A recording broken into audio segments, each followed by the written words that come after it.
Hello friends, எல்லோருக்கும் வணக்கம். Welcome to young investor channel. ஆக்சுவலாக டுடே மார்க்கெட் அப்டேட்ஸ் பார்த்துருப்பீங்க. மார்க்கெட் வந்து பார்த்தீங்கன்னா இன்றைக்கி ஒரு பெர்ஃபார்மன்ஸ் நல்லா தான் இருந்துச்சு. நிஃப்டி 50 100 பாயிண்ட்ஸ் பாசிட்டிவ்ல இருந்துச்சு. 25,041 பாயிண்ட்ஸில் க்ளோஸ் பண்ணியிருக்காங்க. சென்செக்ஸ் 81,921 பாயிண்ட்ஸில் க்ளோஸ் பண்ணியிருக்காங்க. 361 பாயிண்ட்ஸ் பாசிட்டிவ்ல இருக்குது. நிஃப்டி பேங்க் 150 பாயிண்ட்ஸ் பாசிட்டிவ் 51,272 பாயிண்ட்ஸில் இருக்குது. நிஃப்டி ஐடி 42,644 பாயிண்ட்ஸில் க்ளோஸ் பண்ணியிருக்காங்க. 725 பாயிண்ட்ஸ் பார்த்தீங்கன்னா நிஃப்டி ஐடி பாசிட்டிவ்ல இருந்துச்சு. FIS/DIS டேட்டா எடுத்து பார்த்தீங்கன்னா இன்னைக்கு FIS பார்க்கும்போது 2,208 கோடிக்கு வாங்கியிருக்காங்க. 16,771 கோடிக்கு பை பண்ணியிருக்காங்க. 14,563 கோடிக்கு பார்த்தீங்கன்னா விற்றுருக்காங்க FIS. நெட் பயஸ் பார்க்கும்போது 2,208 கோடிக்கு FIS வந்து நெட் பயஸாக இருக்கிறாங்க. DIS பார்க்கும்போது 12,153 கோடிக்கு பை பண்ணியிருக்கிறாங்க. 12,429 கோடிக்கு செல் பண்ணியிருக்காங்க. 275 கோடிக்கு DIS வந்து நெட் செல்லஸாக இருந்திருக்காங்க. இது வந்து FIS/DIS டேட்டா. நெக்ஸ்ட் வந்து பார்த்தீங்கன்னா ஃபர்ஸ்டே ரொம்ப ஹாப்பியான நியூஸ். டாடா மோட்டார் ஃபினான்ஸையும் டாடா கேபிட்டலையும் ஜூனில் வந்து ஒரு அப்டேட் கொடுத்துருந்தாங்க. நாங்கள் இதை மெர்ஜ் பண்ண போகிறோம் அப்படின்னு சொல்லி அப்டேட் கொடுத்துருந்தாங்க. இப்போ அதுக்கு பார்த்தீங்கன்னா competition of commission of India அந்த மெர்ஜருக்கு அப்ரூவல் கொடுத்துருக்காங்க. ஸோ இப்போ டாடா மோட்டார் ஃபினான்ஸும் டாடா கேபிட்டலும் மெர்ஜ் ஆக போகுது. டாடா கேபிட்டல் வந்து டாடா மோட்டார் ஃபினான்ஸ் அந்த டாடா கேபிட்டல் வந்து ஷேர்ஸ் வந்து இஷ்யூ பண்ணுவாங்க டாடா மோட்டார் ஃபினான்ஸோட ஷேர் ஹோல்டர்ஸுக்கு. இந்த டாடா மோட்டார்ஸ் வந்து இந்த மெர்ஜ் என்டிட்டியில் 4.7% ஸ்டேக் வந்து ஹோல்ட் பண்ணுறாங்க. ஸோ மோரராட்டு இந்த மெர்ஜருக்கு டாடா மோட்டார் ஃபினான்ஸ் லிமிடெடோட டாடா கேபிட்டல் லிமிடெட் மெர்ஜருக்கு competition of commission of India வந்து அப்ரூவல் கொடுத்துட்டாங்க. ஸோ இது வந்து டாடா மோட்டார்ஸை பொறுத்த வரைக்கும் ஒரு பாசிட்டிவ் அப்டேட். ஃபினான்ஷியல் 24ல் டாடா கேபிட்டலோட ப்ராஃபிட் ஆஃப்டர் டேக்ஸ் வந்து 3,150 கோடியாக இருந்திருக்கு. டாடா மோட்டார் ஃபினான்ஸோட ப்ராஃபிட் ஆஃப்டர் டேக்ஸ் வந்து 52 கோடியாக இருந்திருக்கு. ஸோ மோரராட்டு டாடா மோட்டார்ஸோட ஷேர் ப்ரைஸ் நம்ம கண்டினியூஸாக டிஸ்கஸ் பண்ணிட்டு தான் வரோம். ஷேர் ப்ரைஸ் இன்னைக்கு நெகட்டிவ்ல தான் இருந்துச்சு. 1,035 ரூபாவில் க்ளோஸ் பண்ணியிருக்காங்க. ஸோ இது ஒரு ஆப்பர்ச்சுனிட்டி தான். மேபி எனக்கு தெரிஞ்சு நாளைக்கு இல்லைனா செப்டம்பர் 12 வந்து அந்த டாடா மோட்டார்ஸோட டிவிஆர் ஷேர் வந்து டாடா மோட்டார்ஸ் லிஸ்ட் ஆகும்னு நினைக்கிறேன், ஆட் ஆகும்னு நினைக்கிறேன். ஸோ அதுக்கப்புறம் இந்த ஷேர் ப்ரைஸ் வந்து கொஞ்சம் ரேலியாக வாய்ப்புகள் பிரகாசமாக இருக்குது. ஸோ டாடா மோட்டார்ஸ் இப்படி இருக்கிறது ஒரு ஆப்பர்ச்சுனிட்டி. ஸ்லோவாக 1-2 கன்சிடர் பண்ணலாங்கிறது என்னோட ஒப்பீனியன். ஸோ இது வந்து டாடா மோட்டார்ஸை பொறுத்த வரைக்கும் ஒரு பாசிட்டிவ் அப்டேட். நெக்ஸ்ட் வந்து பார்த்தீங்கன்னா ஆக்சுவலி செபியோட சீஃப் மேலே அதானி குரூப்பை லிங்க் பண்ணி அவங்களுக்கு வந்து பார்த்தீங்கன்னா சில முறைகேடெலாம் பண்ணியிருக்காங்க அப்படின்னு சொல்லி ஒரு பிரச்சனை ஒரு பக்கம் ஓடிட்டு இருந்துச்சு. இப்போ வந்து அதானி குரூப்பை தவிர்த்து செபியோட சீஃப் மேலே காங்கிரஸ் வந்து சில கிளைம்ஸ் வைக்கிறாங்க. அதில் பார்க்கும்போது doctor Reddy laboratories, Pidilite industries, Mahindra and Mahindra இவங்க எல்லாமே பார்த்தீங்கன்னா இந்த இதில் வராங்க. ஆக்சுவலி இந்த குற்றச்சாட்டுக்கு வந்து இவங்க 3 கம்பெனிஸுமே வந்து மறுப்பு தான் தெரிவிச்சிருக்காங்க. மதாபி பூரி புச்சோட ஹஸ்பண்டு தாவல் புச் வந்து அகோரா அட்வைசரி பிரைவேட் லிமிடெட் அப்படிங்கிற ஒரு கன்சல்டன்சி கம்பெனியை வந்து ரன் பண்ணுவாங்க. அதில் வந்து பார்த்தீங்கன்னா 99% ஆஃப் த ஸ்டேக் வந்து மாதாபி பூரி புச் வச்சுருந்தாங்க. ஆனால் அது வந்து சீஃப் ஆகிறதுக்கு முன்னாடி தான் நான் அதை ஓன் பண்ணேன் அப்படின்னு சொல்லி இவங்க சொல்கிறாங்க. ஆக்சுவலி இந்த கம்பெனி, அதாவது அவங்களோட ஹஸ்பண்டோட கம்பெனியில் 99% ஸ்டேக் வச்சுருக்காங்க. இப்போ குற்றச்சாட்டு காங்கிரஸ் என்ன வைக்கிறாங்கன்னா, இந்த அகோரா அட்வைசரி பிரைவேட் லிமிடெட் வந்து எனக்கு தெரிஞ்சு இவங்க வந்து அட்வைஸ் வந்து ப்ரொவைட் பண்ணியிருப்பாங்கன்னு நினைக்கிறேன். இந்த டாக்டர் ரெட்டி லேபார்ட்டரிஸ், மஹேந்திரா குரூப்புக்கு, அடுத்து பிடிலைட்டுக்கு மேபி கன்சல்டன்சி பேஸ் அட்வைசரி கொடுத்துருப்பாங்க. அதுக்கு வந்து ஃபீஸ் வந்து அவங்கள்ட்ட வந்து வாங்கியிருப்பாங்க. ஆக்சுவலி காங்கிரஸ் வைக்கிற கிளைம் என்னன்னா, இவங்க வந்து செபியோட சீஃபாக இருக்கும் சமயத்தில் வாங்கியிருக்காங்க அப்படின்னு சொல்லி சொல்கிறாங்க. பட் ப்ரூஃப் இல்லை. பட் இது உண்மையாக என்னன்னு கிளியராக நமக்கு தெரியாது. காங்கிரஸ் வந்து இவங்க மேலே கிளைம் வைக்கிறாங்க. இதில் எவ்வளோ வாங்கியிருக்காங்கன்னா, மஹேந்திரா குரூப்கிட்ட வந்து ஒரு 4.78 crore வந்து ரிசீவ் பண்ணியிருக்காங்க. அடுத்தது இவங்க டாக்டர் ரெட்டி லேபார்ட்டரிஸ்ல வந்து ஒரு 6,58,000 வந்து வாங்கியிருக்காங்க. ஆனால் இவங்க சொல்கிறது லீடர்ஷிப்புக்கு முன்னாடி தான் நாங்கள் வந்து கொடுத்தோம் அப்படின்னு சொல்லி இந்த 3 கம்பெனிஸுமே காங்கிரஸோட குற்றச்சாட்டுக்கு வந்து மறுப்பு தெரிவிக்கிறாங்க. அதாவது இந்த 3 கம்பெனி சொல்கிறது அவங்க லீடர்ஷிப் போஸ்டிங் வரதுக்கு முன்னாடி தான் நாங்கள் வந்து அந்த அட்வைசரிக்கு வந்து ஃபீஸ் ஆட்டு கொடுத்தோம் அப்படின்னு சொல்கிறாங்க. மோரட் இது வந்து டாக்டர் ரெட்டி லேபார்ட்டரிஸ், மஹேந்திரா அண்ட் மஹேந்திரா, பிடிலைட் இண்டஸ்ட்ரீஸை பொறுத்த வரைக்கும் அப்டேட்டு. பட் இதில் என்ன பிரச்சனை, என்ன நடந்திருக்கு அப்படின்னு சொல்லி முழுமையான விசாரணை நடந்தால் தான் நமக்கு உண்மை வெளியே வரும். இது வந்து செபியோட சீஃப் மேலே அந்த குற்றச்சாட்டை காங்கிரஸ் வச்சிருக்காங்க. நெக்ஸ்ட் கோல் இந்தியா தரப்புலேருந்து வந்து அப்டேட்டு. இவங்க வந்து ஒரு 67,000 கோடி இன்வெஸ்ட்மெண்ட் பண்ண போகிறாங்க. $8 billion. எதுக்குன்னா, கோல் இந்தியாவோட மைனிங் பிளாக் பக்கத்திலே, அவங்களோட அந்த மைன் பண்ணுற பிளாக் பக்கத்திலே coal fire based power plant setup பண்ணுறதுக்கு வேண்டி தான் அந்த 67,000 கோடி இன்வெஸ்ட்மெண்ட் பண்ணுறாங்க அப்படின்னு சொல்லியிருக்காங்க. ஸோ இது எப்படி வருதுன்னா, இப்போ ஒடிசாவில், இந்தியாவோட ஈஸ்ட் கோஸ்ட் ரீஜனில் இருக்கிற ஒடிசாவில் 4.7 ஜிகாவாட் அந்த 4.7 ஜிகாவாட் ஜென்ரேஷன் பண்ணுறதுக்கு, பவர் ஜென்ரேஷன் பண்ணுறதுக்கு வேண்டி நெக்ஸ்ட் 6 to 7 இயர்ஸில் பார்த்தீங்கன்னா 4.7 ஜிகாவாட் ஜென்ரேட் பண்ணுறதுக்கு வேண்டி ஒடிசாவோட கவர்மெண்ட்டை இவங்க வந்து அப்ரூவல் வாங்கியிருக்காங்க அப்படின்னு சொல்கிறாங்க. நெக்ஸ்ட் நியூ பவர் ஜென்ரேஷன் பிளானும் இருக்குது இவங்கள்ட்ட.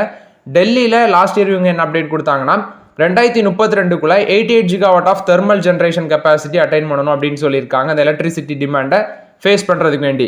இப்படி கோல் இந்தியா வந்து அவங்களோட மைனிங் பிளாக் பக்கத்துலேயே வந்து இந்த கோல் ஃபயர் பேஸ்டு பவர் பிளான்ட் போடுறதுனால இவங்களுக்கு டிரான்ஸ்போர்ட் காஸ்ட் வந்து அவாய்ட் ஆகும்னு சொல்கிறாங்க.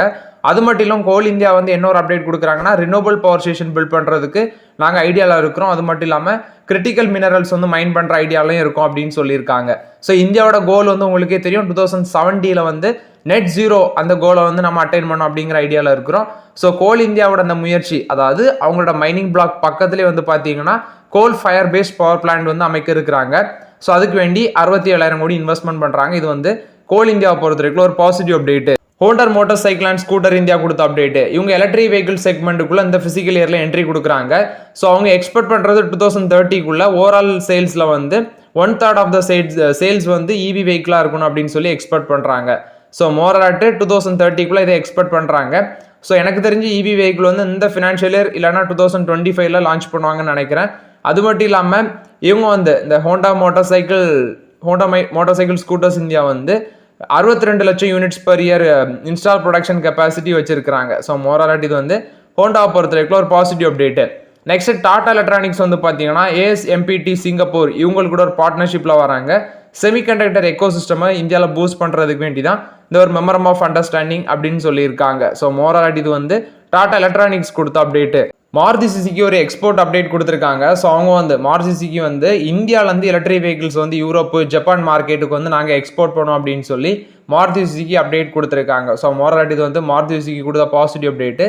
இவங்களுக்கு வந்து ஹை ஸ்பெசிஃபிகேஷன் இவி, அதாவது ரேஞ்ச் வச்சு பார்க்கும்போது 500 கிலோமீட்டர் 60 kWh பேட்டரி அந்த பவர் வெஹிக்கிளை வந்து இங்கேருந்து எக்ஸ்போர்ட் பண்ண இருக்கிறோம். ஜப்பான் மார்க்கெட் யூரோப்புக்கு வந்து எக்ஸ்போர்ட் பண்ணோம் இந்தியாவிலேருந்து சொல்லியிருக்காங்க. இது வந்து மாருதி சுசுகி கொடுத்த அப்டேட்டு. நெக்ஸ்ட் க்ரூட் ஆயிலோட ப்ரைஸ் வந்து பார்த்தீங்கன்னா 26% பீக்லேருந்து கீழே விழுந்திருக்கு. அதாவது $98 பெர் பேரல்லேருந்து இப்போ பார்க்கும்போது கிட்டத்தட்ட ஒரு $70 அந்த ரேஞ்சுக்கு வந்திருக்கு. $72 இருக்குன்னு நினைக்கிறேன் பிரெண்ட் க்ரூடோட வேல்யூ. ஸோ அந்த ரேஞ்சிலேருந்து பார்க்கும்போது 26% வந்து பார்த்தீங்கன்னா கீழே விழுந்திருக்கு. ஆனால் இதால் பெனிஃபிட் அடைய இருக்குது இந்த ஆயில் மார்க்கெட்டிங் கம்பெனிஸ்க்கெல்லாம் நல்ல ஒரு ஆப்பர்ச்சுனிட்டி இருக்குது அப்படின்னு நான் எக்ஸ்பெக்ட் பண்ணுறேன். குறிப்பாட்டு oil India, Bharat petroleum corporation, ONGC, Chennai petroleum corporation இவங்களுக்கெல்லாம் நல்ல ஆப்பர்ச்சுனிட்டி இருக்குது. ஆனால் அகர்வால் வந்து இந்த ஸ்டாக்குகள் என்ன சொல்கிறாங்கன்னா இதில் வந்து ஃபஸ்ட்டு HPCLக்கு வந்து $500 டார்கெட் சொல்லியிருக்காங்க. அடுத்தது ஆயில் இந்தியாவுக்கு $855, பாரத் பெட்ரோலியம் கார்பரேஷனுக்கு $440, ONGCக்கு $391, சென்னை பெட்ரோலியம் கார்பரேஷனுக்கு $1440 சொல்லியிருக்காங்க. ரிலையன்ஸ் இண்டஸ்ட்ரீஸுக்கு $3540 அப்படின்னு சொல்லியிருக்காங்க. ஸோ ஏன் இவங்க சொல்கிறாங்கன்னா இந்த அங்கே இன்டர்நேஷனல் லெவலில் க்ரூட் ஆயில் ப்ரைஸ் கம்மியாகும் போது இவங்களுக்கு மார்ஜின் இன்க்ரீஸ் ஆகும். ஸோ அதை பேஸ் பண்ணி ப்ராஃபிட் இன்க்ரீஸ் ஆகும். ஸோ அதனால இவங்களுக்கு பைக்கால் கொடுக்குறாங்க. HPCL வந்து ஒரு வருஷம் பீரியடில் ரிட்டர்ன் கொடுத்தது 245%, oil India 240%, Chennai petroleum 76%, ONGC 63% return கொடுத்துருக்கு. இது மோராலாட்டு. அது மட்டும் இல்லாமல் Bharat petroleum corporation 99%, Indian oil corporation 84%. இது வந்து ஆயில் மார்க்கெட்டிங் கம்பெனிஸை பொறுத்த வரைக்கும் அப்டேட்டு. நெக்ஸ்ட் நொமுரா ஒரு அப்டேட் கொடுத்துருக்காங்க. இந்தியாவோட GDP growth வந்து 6.7% இருக்கும் ஃபினான்ஷியல் இயர் 25 அப்படின்னு சொல்லியிருக்காங்க. பட் இது வந்து RBIயோட ஃபோர்காஸ்டோட கம்மியாக தான் இருக்குது. இது வந்து நொமுரா கொடுத்துருக்காங்க. ஆக்சுவலி RBI என்ன கொடுத்தாங்கன்னா இந்த ஃபினான்ஷியல் இயர் 2025 வந்து 7.2% இருக்குன்னு சொல்லியிருந்தாங்க. பட் அதை கம்பேர் பண்ணும்போதும் ஒரு 50 பேசிஸ் பாயிண்ட் வந்து குறைச்சி தான் இவங்க வந்து நொமுரா வந்து அப்டேட் கொடுத்துருக்காங்க. இது வந்து நொமுரா கொடுத்த அப்டேட்டு. நெக்ஸ்ட் வந்து ஹீரோ தரப்புல வந்து ஒரு அப்டேட் கொடுத்துருக்காங்க. ஸோ இவங்க வந்து ஹீரோ எக்ஸ்ட்ரீம் 160R 2V அந்த வெஹிக்கிள் வந்து லான்ச் பண்ணியிருக்காங்க. ஸோ இந்த எக்ஸ்ட்ரீம் 160R 2V வந்து ஒன் வேரியண்ட்டில் தான் அவைலபிள், அதாவது பிளாக் கலரில் தான் இப்போதைக்கு அவைலபிள்னு சொல்லியிருக்காங்க. ரியர் ட்ரம் பிரேக் இதில் வந்து அவைலபிளாக இருக்குது. ஸோ இப்போ லான்ச் பண்ணியிருக்க இதோட ப்ரைஸு 1.11 lakhs அப்படின்னு சொல்லியிருக்காங்க. மோராலாட்டு இது வந்து எக்ஸ்ட்ரீம் 160R 2V பொறுத்த வரைக்கும் அப்டேட்டு. ஸோ இது வந்து ஹீரோ மோட்டார் காப் கொடுத்த ஒரு positive update. L&T semiconductor technologies வந்து இவங்க US பேஸ்ட் IBM கூட வந்து பார்த்தீங்கன்னா ஒரு பார்ட்னர்ஷிப்பில் வராங்க. இந்த கொலாபரேஷன் வந்து எதுக்குன்னு சொல்லியிருக்காது. ஆக்சுவலி இந்த அட்வான்ஸ் ப்ராசஸரை வேண்டி டெவலப் பண்ணுறதுக்கு வேண்டி தான். அதாவது இந்த கொலாபரேஷன் மூலமாட்டு hybrid cloud system, edge devices, mobility, industrial energy, server இந்த செக்மெண்ட்லாம் வந்து பார்த்தீங்கன்னா ப்ராசஸர் டெவலப்மெண்ட் வேண்டி தான் இந்த பார்ட்னர்ஷிப்பில் வராங்கன்னு சொல்லியிருக்காங்க. இது வந்து IBM L&T செமிகண்டக்டர் டெக்னாலஜிஸை பொறுத்த வரைக்கும் அப்டேட்டு. நெக்ஸ்ட் ஸ்ரீராம் குரூப் தரப்புல இருந்து ஒரு அப்டேட் கொடுத்துருக்காங்க. ஸோ அவங்களோட அந்த இன்சூரன்ஸ் சப்சிடரிஸ் வந்து பார்த்தீங்கன்னா நெக்ஸ்ட் 2 இயர்ஸில் லிஸ்ட் பண்ண பாசிபிலிட்டிஸ் அதிகமாக இருக்குது அப்படின்னு சொல்லியிருக்காங்க. ஸோ இது வந்து இப்போ ஸ்ரீராம் லைஃப் இன்சூரன்ஸும் ஸ்ரீராம் ஜென்ரல் இன்சூரன்ஸும் தான் இந்த ஸ்ரீராம் குரூப்போட சப்சிடரிஸாக இருக்குது.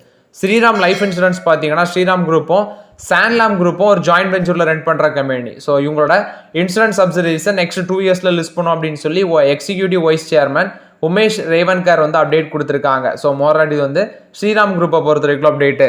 நெக்ஸ்ட் பார்த்தீங்கன்னா பஜாஜ் ஹவுசிங் ஃபினான்ஸில் வந்து update. Bajaj housing finance IPO வந்து பார்த்தீங்கன்னா டே 2ல 7.51 டைம்ஸ் வந்து சப்ஸ்கிரைப்ட் ஆயிருக்குன்னு சொல்லியிருக்காங்க. ஆக்சுவலி அந்த கேல் அப்ரிசியேஷன் ஐபிஓல ஃபண்டு எனக்கு இன்னைக்கு ரிட்டர்ன் ஆச்சு. ஸோ அந்த ஐபிஎல்ல கொஞ்சம் போடலாமா அப்படின்னு சொல்லி வெயிட் பண்ணுறேன். ஏன்னா இதில் போட்டுட்டு 7 நாள் வெயிட் பண்ணணும். ஃபண்டு ஒரு அலர்ட் ஆகட்டாலும் ஒரு 5-6 நாள் வெயிட் பண்ணணும். பட் நான் இதில் போடணுமா அப்படின்னு யோசிச்சுட்டு இருக்கேன். நமக்கு அலர்ட் ஆகுமா அப்படின்னு யோசிச்சுட்டு இருக்கேன். ஸோ உங்களோட ஒப்பீனியன் என்னன்னு கமெண்ட்டில் சொல்லுங்கள். ஆக்சுவலி ஐபிஓ நமக்கு அலர்ட் ஆகவே மாட்டேங்கிறது என்னன்னு தெரியல. ஸோ நானும் ஒரு ட்ரை பண்ணி பார்க்கலாம் இதில் கிடச்சினா. ஏன்னா இது வந்து ஒரு நல்ல வேல்யூபிள் கம்பெனினால கிடச்சினா ஒரு நல்ல லக்கு தான். ஸோ அதனால் அப்ளை பண்ணணும். கிடைக்குமா கிடைக்காதான்னு அது வந்து கடவுள் கையில் தான் இருக்குது. ஸோ டே 2ல வந்து பார்த்தீங்கன்னா கிட்டத்தட்ட அவங்க சொல்லியிருக்கிறது 7.51% சப்ஸ்கிரைப்ட் ஆயிருக்கு அப்படின்னு சொல்லியிருக்காங்க. இதில் வந்து மேக்ஸிமம் இன்ட்ரெஸ்ட் ஷோ பண்ணது என்ஐஸ் தான், நான் இன்ஸ்டிடியூஷனல் இன்வெஸ்டர்ஸ் தான் மேக்ஸிமம் இன்ட்ரெஸ்ட் காமிச்சிருக்காங்க அப்படின்னு சொல்லியிருக்காங்க. இது வந்து பஜாஜ் ஹவுசிங் ஃபினான்ஸ் ஐபிஓ பொறுத்த வரைக்கும் அப்டேட்டு. நெக்ஸ்ட் வந்து பார்த்தீங்கன்னா வோடஃபோன் ஐடியாவில் வந்து அப்டேட்டு. குமரமங்கலம் பிர்லா வந்து பார்த்தீங்கன்னா 24.89 crore ஷேர் வந்து பை பண்ணியிருக்காங்க. இது வந்து அதோட டோட்டல் ஈக்விட்டியில் பார்க்கும்போது 0.02% அப்படின்னு சொல்லியிருக்காங்க. 13.38 காசு அந்த ரேஞ்சில் வச்சு பை பண்ணியிருக்காங்க. அதே பிலானி இன்வெஸ்ட்மெண்ட் இண்டஸ்ட்ரீஸ் கார்பரேஷனும் கிட்டத்தட்ட ஒரு 30 லட்சம் ஷேர் வாங்கியிருக்காங்க. அதோட ஒர்த்து 4.02 கோடி. அவங்க 13.41 காசு அந்த ரேஞ்சில் வச்சு பை பண்ணியிருக்காங்க. ஸோ மோராட் இது வந்து பார்த்தீங்கன்னா குமரமங்கலம் பிர்லா வந்து இந்த வோடஃபோன் ஐடியாவில் ஒரு 0.02% ஸ்டேக் வந்து அக்யூசிஷன் பண்ணியிருக்காங்க. நெக்ஸ்ட் இன்ஃபோசிஸ் தரப்பில் வந்து அப்டேட்டு. இவங்க வந்து ப்ராக்சிமஸ் குரூப் கூட ஒரு பார்ட்னர்ஷிப்பில் வராங்க. நியூ பிஸ்னஸ் ஆப்பர்ச்சுனிட்டிக்கு வேண்டி தான் இந்த பார்ட்னர்ஷிப்பில் வராங்க. So actually digital service communication solution provider தான் இந்த ப்ராக்சிமஸ் குரூப். இது வந்து பார்த்தீங்கன்னா Belgium headquarter company. So new business ஆப்பர்ச்சுனிட்டிக்கு வேண்டி தான் இந்த கொலாபரேஷன் அப்படின்னு சொல்லியிருக்காங்க. ஸோ இந்த கொலாபரேஷன் மூலமாட்டு communication platform, digital identity solutions இந்த செக்மெண்ட்லாம் நாங்கள் ஃபோக்கஸ் பண்ணோம் அப்படின்னு சொல்லி இன்ஃபோசிஸும் ப்ராக்சிமஸும் அப்டேட் கொடுத்துருக்காங்க. மாருதி சுசுகி பார்த்தீங்கன்னா அவங்களோட ஸ்விஃப்ட் சிஎன்ஜி வந்து இந்தியாவில் நாளைக்கு லான்ச் பண்ணுறாங்க. செப்டம்பர் 12 லான்ச் பண்ண போகிறாங்க அப்படின்னு சொல்லி நம்ம அப்டேட் பார்த்துருந்தோம். ஸோ இதில் பெட்ரோல் பவர் ட்ரெயின் மாடல் வந்து ஆல்ரெடி லான்ச் பண்ணிட்டாங்க மேலே. இப்போ சிஎன்ஜி வேரியன்ட் வருது. ஸோ அந்த பெட்ரோல் வேரியன்ட்ல வந்து பார்த்தீங்கன்னா 80,000 90,000 வரைக்கும் ப்ரைஸ் வந்து கொஞ்சம் டிஃபர் ஆகும் அப்படின்னு சொல்லியிருக்காங்க. ஸோ மோரலாட் இது வந்து மாருதி சுசுகி கொடுத்த அப்டேட்டு. அவங்களோட ஸ்விஃப்ட் சிஎன்ஜி வெஹிக்கிள் நாளைக்கு வந்து மார்க்கெட்டில் லான்ச் பண்ணுறாங்க. நெக்ஸ்ட் வந்து பார்த்தீங்கன்னா லாக்ஹீட் மார்டின், அடுத்தது வந்து டாடா அட்வான்ஸ் சிஸ்டம் லிமிடெட். இவங்க வந்து ஒரு நியூ பார்ட்னர்ஷிப்பில் வராங்க. ரீசெண்டாட்டு அமெரிக்காவுக்கு வந்து பார்த்தீங்கன்னா நம்மளோட டிஃபென்ஸ் மினிஸ்டராக இருக்கிற ராஜ்நாத் சிங் வந்து அங்கே விசிட் பண்ணியிருந்தாங்க. அப்போ வந்து சில அக்ரிமெண்ட்ஸ் எல்லாமே யூஎஸ் கம்பெனிஸ் கூட டிஃபென்ஸ் சம்மந்தமாட்டு போடப்பட்டது. அதில் தான் இப்போ டாடா அட்வான்ஸ் சிஸ்டம் லிமிடெட் கூடயும் லாக்ஹீட் மார்டின் கூடயும் இந்த ஸ்ட்ராட்டஜிக் அக்ரிமெண்ட் போட்டிருக்காங்க. ஸோ இந்த லாக்ஹீட் மார்டின்ங்கிறது யூஎஸ் பேஸ் கம்பெனி தான். எதுக்குன்னு பார்க்கும்போது இந்த ஏரோஸ்பேஸ் கேப்பபிலிட்டிஸில் உள்ள C-130J சூப்பர் ஹெர்குலஸ் டாக்டிக்கல் ஏர்லிஃப்டர் வந்து பார்த்தீங்கன்னா மேனுஃபேக்சர் பண்ணுறதுக்கு வேண்டி தான் அந்த அக்ரிமெண்ட்டு. இது வந்து இந்தியாவுக்கும் யூஎஸ்க்கும் இருக்கிற அந்த டிஃபென்ஸ் நட்புறவை மேலும் வலுப்படுத்தும் அப்படின்னு சொல்லி அப்டேட் கொடுத்துருக்காங்க. மோரலாட் இது வந்து லாக்ஹீட் மார்டின் ப்ளஸ் வந்து டாடா அட்வான்ஸ் சிஸ்டத்தை பொறுத்த வரைக்கும் ஒரு பாசிட்டிவ் அப்டேட் பார்க்கப்படுது. ஸோ ஓகே ஃப்ரெண்ட்ஸ், ஆக்சுவலி இந்த வீடியோவில் சில இம்பார்ட்டன்ட் அப்டேட்ஸ் எல்லாமே டிஸ்கஸ் பண்ணோம். இந்த வீடியோ உங்களுக்கு பயனுள்ளதாக இருக்கும்னு நினைக்கிறேன். பயனுள்ளதாக இருந்துச்சுன்னா லைக் பண்ணுங்கள், சப்ஸ்கிரைப் பண்ணுங்கள், கமெண்ட் பண்ணுங்கள். Okay friends, thank you.